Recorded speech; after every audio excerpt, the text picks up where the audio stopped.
Good morning. Now look, I've got some lovely fresh bread. There's something about bread, isn't there? I don't know, the smell and it just so mouth-watering. I can remember when I was at college in London, I used to arrive very early, about 7:45, and I had to walk through an Asda supermarket. Oh, no commercial plug there. But it was through a supermarket, and all I could smell was the bread being baked. It was absolutely fantastic, and it's so evocative, isn't it? We all have those memories of going to the baker's or parents making bread. So yes, very apt for this weekend, because on Sunday we'll be celebrating Harvest. 2 harvest festivals, one at Fearing, one here, and then we'll be having our harvest lunch at Fearing Community Centre.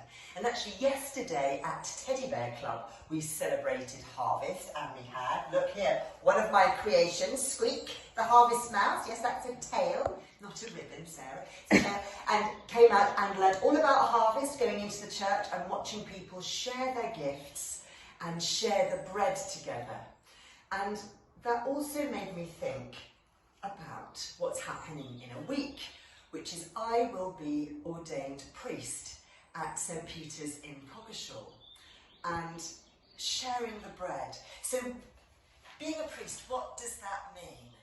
I'll be able to do a few more things. I'll be able to bless people, not just when they sneeze, but also it means I'll be able to preside at the Eucharist, sharing the bread, sharing the sacrament of Christ's blood and body. It's our way of reconnecting with our living God, sharing communion together.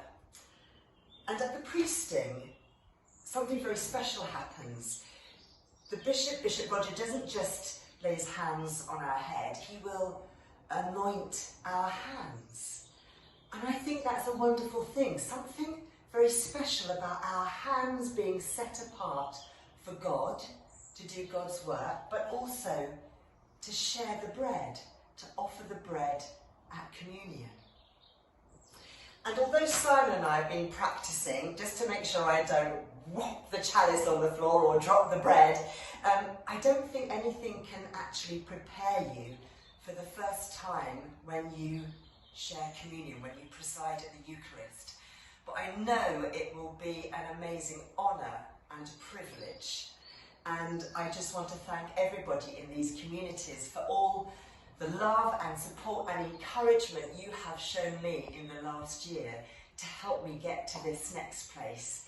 So I look forward to welcoming you at the harvest services this weekend, and I really look forward to sharing communion, offering the bread and wine with you in the years to come. Amen.